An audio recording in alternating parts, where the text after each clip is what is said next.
अपने पिता महाराज दशरथ की आज्ञा पाकर श्री राम सीता मैया और लक्ष्मण जी के साथ 14 वर्ष का वनवास काटने के लिए अयोध्या से प्रस्थान कर गए। इसके बाद वे प्रयाग, इलाहाबाद, चित्रकूट, पंचवटी, नासिक, दंडकारण्य, लेपक्षी, किष्किंधा, रामेश्वरम आदि स्थानों पर रहे और इस दौरान उनके साथ कई प्रसंग घटे। आज रामनवमी के शुभ अवसर पर हम आपके साथ ऐसे ही कुछ प्रेरक प्रसंग साझा कर रहे हैं। जब भगवान राम पंचवटी में रह रहे थे, तभी एक दिन रावण की बहन शूर्पणखा एक सुंदरी का रूप धारण कर उनके पास आई और उनके दिव्य स्वरूप से मोहित होकर उनसे विवाह करने के लिए कहने लगी। इस पर श्रीराम ने अपनी पतिव्रता पत्नी सीता के बारे में बताया और कहा कि वह उनके अनुज लक्ष्मण के पास जाए। जब शूर्पणखा ने लक्ष्मण जी के समक्ष विवाह का प्रस्ताव रखा तो वह बोले, हे सुंदरी, मैं तो भगवान राम का दास हूं। यदि तुमने मुझसे विवाह किया तो तुम्हें भी उनकी दासी बनना पड़ेगा और यह तो तुम्हारे सम्मान के विरुद्ध होगा। तुम राम भैया के पास जाओ, वही सबके स्वामी हैं, वही सब कुछ करने में समर्थ है। यह सुनकर शूर्पणखा क्रोध से लाल हो गई और राम जी से बोली, शायद तुम्हें मेरी असीम शक्ति का ज्ञान नहीं है, जो तुम मेरे निवेदन को ठुकराकर मेरा उपहास कर रहे हो। और ऐसा कहकर वह अपने असली रूप में आ गई और सीता मैया को खाने के लिए ढोड़ी। यह देख श्री राम ने लक्ष्मण को उसे दंडित करने का संकेत दे दिए और लक्ष्मण जी ने अपनी तलवार से उसके नाक कान काट दिए। नाक कान कटने के बाद शूर्पणखा खून से लथपथ अपने भाइयों खरदूषण के पास दौड़कर गई और खर से बोली, भाई, धिक्कार है तुम्हारे बल और पराक्रम पर। आज तुम्हारे राज्य में साधारण मनुष्यों की हिम्मत इतनी बढ़ गई है कि उन्होंने मेरा यह हाल करने का दुस्साहस कर दिया है। और शूर्पणखा ने अपने साथ घटी घटना बता दी। यह सुनकर खर क्रोधित हो उठा और तत्काल अपने भाई दूषण और 14,000 राक्षसों की सेना लेकर राम लक्ष्मण पर आक्रमण करने के लिए निकल पड़ा। उसकी इस विशाल सेना में 1 से 12 कर एक पराक्रमी व दिव्यास्त्रों से सुसज्जित राक्षस मौजूद थे। उनके आने का कोलाहल सुनकर श्रीराम ने लक्ष्मण जी से सीता मैया को किसी सुरक्षित स्थान पर ले जाने को कहा और स्वयं अपना धनुष और अक्षयभाण वाले 2 तरकस बांधकर तैयार हो गए। जल्द ही राक्षस वहां आ पहुंचे और नाना प्रकार के अस्त्रों शस्त्रों से उन पर वार करने लगे। पर श्रीराम ने एक एक करके उनके सारे अस्त्र शस्त्र काट डाले और सहस्त्रों बाणों से खरदूषण समेत समस्त राक्षसों का संहार कर दिया। इस प्रकार रघुवंशियों में श्रेष्ठ श्रीराम ने आधे पहर में ही इतनी विशाल और सूरवीरों से भरी सेना को अकेले ही समाप्त कर दिया। जब मारीच की मदद से रावण सीता मैया का हरण कर अपने पुष्पक विमान से उन्हें लंका ले जा रहा था, तब उनकी वेदनापूर्ण पुकार सुन गिद्धराज जटायु उन्हें बचाने के लिए तत्पर हो गया और वायु वेग से रावण की ओर उड़ चला। जटायु ने अपनी पूरी शक्ति से रावण पर आक्रमण किया और उसे नीचे गिरा दिया। पर अगले ही क्षण रावण ने अपनी कटार से जटायु के पंख काट दिए और पुनः सीता जी को लंका की ओर ले वुड चला। उधर जब राम लक्ष्मण को सीता जी आश्रम में नहीं मिली तो वे फौरन उन्हें ढूंढने निकले।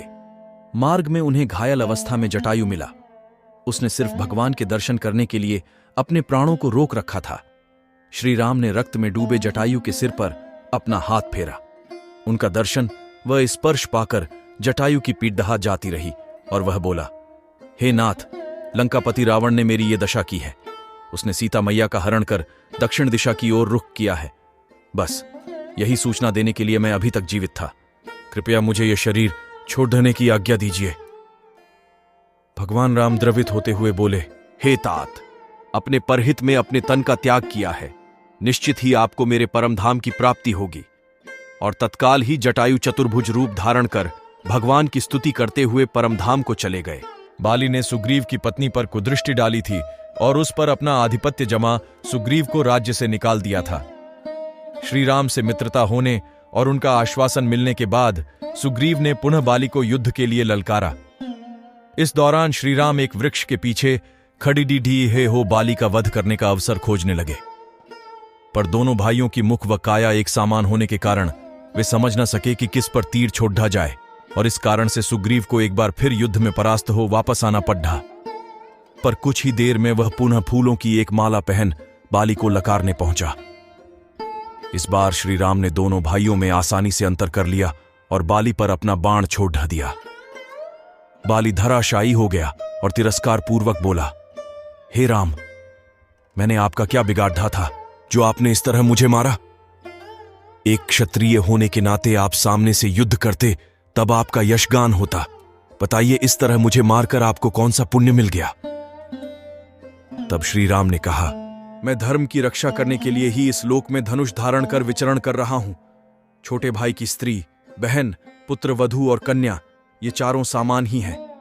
जो मूढ़ इनमें से एक के साथ भी रमण करता है, राजा का कर्तव्य है कि वह उसे मृत्युदंड दे। इसीलिए मैंने तेरे साथ युद्ध नहीं किया, अपितु तुझे दंड दिया है। इसके बाद बाली ने अपनी करनी के लिए क्षमा मांगी और अपने प्राण त्याग दिए और इंद्र रूप में देवलोक चला गया। बुराई पर अच्छाई की जीत की एक ऐसी कहानी जिसके बारे में हम सभी जानते हैं। दोस्तों, वैसे तो रामायण में बताई गई हर चीज हमें कुछ ना कुछ सिखाती है, लेकिन आज रामायण से जुड़ी इस छोटी सी मोटिवेशनल कहानी के जरिए हम आपको उन 3 ज्ञान की बातों के बारे में बताएंगे जो स्वयं लंकापति रावण ने अपनी मृत्यु के समय लक्ष्मण को बताई थी। ये 3 बातें आज भी हम सभी के लिए जानना और समझना बहुत जरूरी है। श्री राम द्वारा मारे गए तीर की वजह से जमीन पर पड़ा रावण जिस समय अपनी अंतिम सांसें ले रहा था, तो उस वक्त श्री राम ने लक्ष्मण से कहा कि रावण एक महाज्ञानी पंडित है। उसके जैसे ज्ञान इस संसार में किसी के पास नहीं है। तुम उसके पास जाओ और जो भी ज्ञान वो दे उसे प्राप्त करो। राम के कहने पर लक्ष्मण रावण के पास गए। जमीन पर पड़ा रावण अपनी अंतिम सांसें ले रहा था और लक्ष्मण जाकर उसके सर के पास खड़े हो गए और बोले, हे रावण, तुम बहुत ज्ञानी हो। अपने आखिरी समय में मुझे कुछ ज्ञान की बातें बताकर जाओ। रावण ने लक्ष्मण की तरफ देखा और उससे मुंह फेर लिया। लक्ष्मण ने एक बार फिर यही प्रश्न किया, लेकिन रावण ने लक्ष्मण की तरफ देखा भी नहीं। रावण के इस व्यवहार को देखकर लक्ष्मण को गुस्सा आ गया और वो श्री राम के पास गए और जाकर सारी बात उन्हें बताई। लक्ष्मण की बात सुनकर श्री राम बोले, गुरु से शिक्षा उनके पैरों के पास बैठकर ली जाती है, न कि उनके सर के सामने खड़े रहकर। राम की बात सुनकर लक्ष्मण रावण के पैरों के पास बैठ गए, जिसके बाद रावण ने उन्हें ज्ञान की वो 3 बातें बताई जो सिर्फ लक्ष्मण के लिए ही नहीं बल्कि आज भी हम सभी के लिए जानना बहुत जरूरी है। पहली बात जो रावण ने लक्ष्मण को बताई, किसी भी शुभ काम को करने में कभी देरी नहीं करनी चाहिए। कोई भी अच्छा काम जितनी जल्दी हो सके उसे कर देना चाहिए और बुरे काम को हमेशा टालते रहना चाहिए। दूसरी बात जो रावण ने लक्ष्मण को बताई, अपने शत्रु या प्रतिद्वंदी, हमसे आगे बढ़ने वाला को कभी भी कमजोर नहीं समझना चाहिए। तीसरी बात जो रावण ने लक्ष्मण को बताई, अपने जीवन की ऐसी गुप्त मान की बातें जिससे आपको भविष्य में परेशानी हो, वो बातें कभी किसी को नहीं बतानी चाहिए, फिर चाहे वह आपका भाई ही क्यों ना हो।